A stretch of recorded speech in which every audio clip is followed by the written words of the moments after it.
అందరికీ నమస్తే. Ravi Telangana. Please subscribe channel.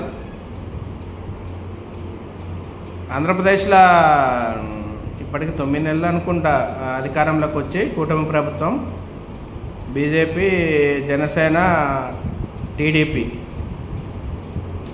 అంటే పరిపాలన ఎట్టుందో మనకు అంత, మేము తెలంగాణ వాళ్ళం కదా, చూస్తుంటాము పక్క రాష్ట్రాల గురించి ఎట్టుందనేది. అంటే నేను ఎవరిని విమర్శించాలని కాదు, ఎందుకంటే జనాలకు అర్థమవుతున్నారు అక్కడ పరిపాలన. జగన్ పరిపాలన బాగుందా, చంద్రబాబు గారి పరిపాలన బాగుందా, పవన్ కళ్యాణ్ గారి కుటుంబంలో ఎవరు కదా పవన్ కళ్యాణ్ అన్నది ఎట్టుంది, అతని అంటే పరిపాలన విధానం ఎలా ఉన్నది అనేది జనాలు గమనిస్తూ ఉండాలి. ఆల్రెడీ తెలిసి ఉంటుంది, ఎందుకంటే ఆల్రెడీ 1 ఇయర్ దగ్గరికి రాబోతుంది. అంటే అక్కడ పరిస్థితి, చంద్రబాబు గారేమో ఏదో మొత్తం అప్పులు చేసిరని జగన్ మీద నెట్టుతుండ్రు, పవన్ కళ్యాణ్ గారు కూడా అదే ముత్తుకుంటా ఉండనమాట. జగన్ ఏమో బయటకు వచ్చేది నిజాలు, నేను ఈ టైంలో నేను తప్పు చేసిన అని చెప్తుండు, నేను చేసినప్పు కూడా పేదలకు పంచిన అంటుండు.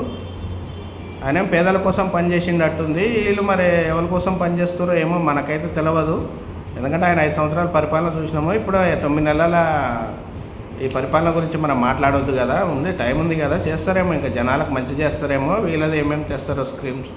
కానీ మీరు ఒకసారి అక్కడ ఆంధ్ర వాళ్ళ వీడియో చూస్తే ఎవరి పరిపాలన మంచిగా ఉందో కామెంట్ రూపంలో చెప్పండి. ఎందుకంటే నేను క్యాజువల్గా తెలుసుకుందాననే ఉద్దేశంతో చేస్తున్నా. నేను ఏ పార్టీకి సపోర్ట్ కాదు, బట్ ప్రజలకు మంచి జరిగితే చాలు.